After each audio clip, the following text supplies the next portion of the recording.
मैं परमेश्वर पिता का धन्यवाद देती हूँ आज के दिन के लिए, इस सुंदर समय के लिए कि उसने फिर से एक बार हमको ऐसा मौका दिया कि मैं आपके प्रश्न के उत्तर को बाइबल के आधार पर मैं लेकर के आने पा रही हूँ। और मुझे बहुत खुशी होती है कि आप प्रश्न करते हैं, और उससे भी अच्छी बात है कि आप वचन को बहुत गहराई से समझ रहे हैं, सीख रहे हैं, पढ़ रहे हैं और प्रभु में आगे बढ़ रहे हैं। तो मेरे प्रियो, हम सब मिल करके प्रभु में आगे बढ़े। हमारा विश्वास है कि हो सके कि कोई दौड़ में हमसे बहुत आगे है, कोई हमसे दौड़ में बहुत पीछे है, तो हम सब एक दूसरे की उन्नति का कारण बने, ताकि हम सब बादलों में उठा लिए जाए।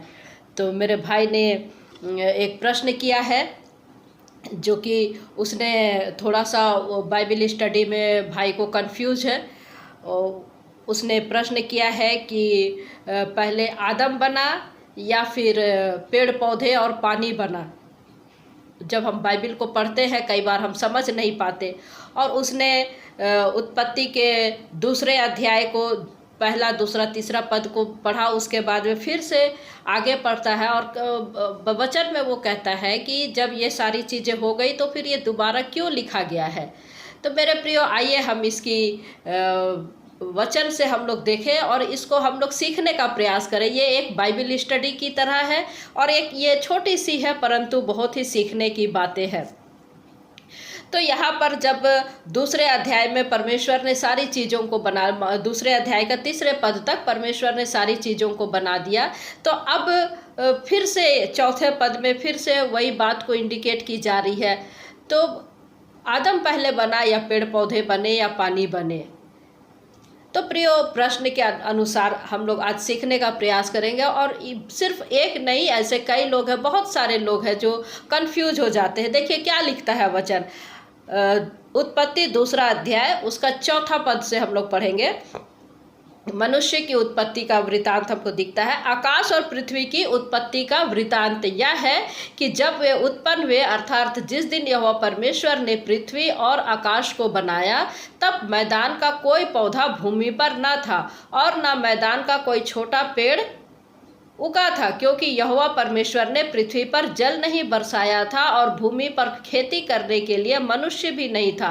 तो भी कोहरा पृथ्वी से उठता था, जिससे सारी भूमि सिंच जाती थी, जिससे सारी भूमि सिंच जाती थी। तो मेरे प्रियो, यहाँ पर इस पद को बहुत सारे लोग जब पढ़ते हैं तो कन्फ्यूजन हो जाता है। और बहुत सारे लोग तो बहुत सारे लोग ये सोचते हैं कि जो हमने पहले अध्याय में पढ़ा और दूसरे अध्याय का तीसरे पद तक पढ़ा, तो जब सारी चीज़ें हो गई है, बन गई है, तो फिर ऐसा यहाँ पर क्यों लिखा है, क्यों लिखा है। तो मेरे प्रियो, इसका आंसर ये है कि जो दूसरे अध्याय का चौथे पद से लेकर के छठवें वचन तक जब हम पढ़ते हैं, यहाँ पर हमको दिखता है पहले दिन को इंडिकेट करता है, पहले दिन को इंडिकेट करता है। क्योंकि जब हम यहाँ पर आगे पढ़ते हैं, 7वें पद से लेकर के 25 पद तक हम लोग पढ़ते हैं, यहाँ पर आदम की सृष्टि को विस्तार से समझाया गया है, विस्तार से समझाया गया है। और पहले अध्याय के पहले पद से लेकर के दूसरे अध्याय के तीसरे पद तक जो लिखा है,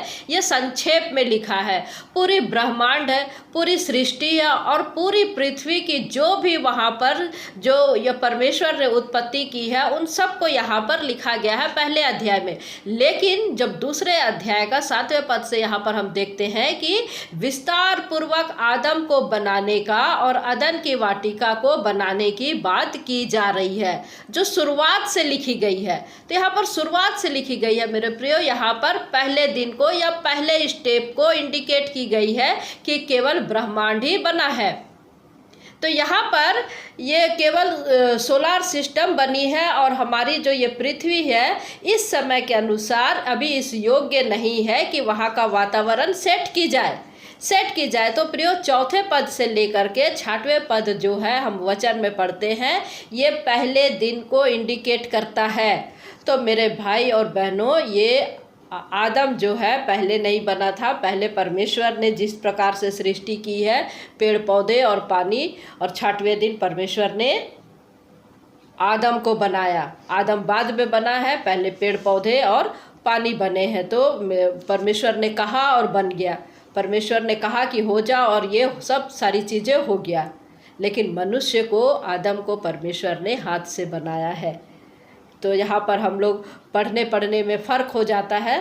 पहले अध्याय जो भी लिखा है वो संक्षेप में लिखा है, और मनुष्य की उत्पत्ति को यहाँ पर विस्तार से बताया गया है। आदम को बनाने का और अदन की वाटिका को।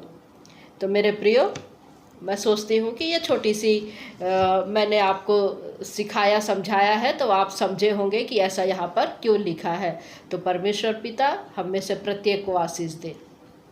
धन्यवाद। प्रभु की महिमा हो।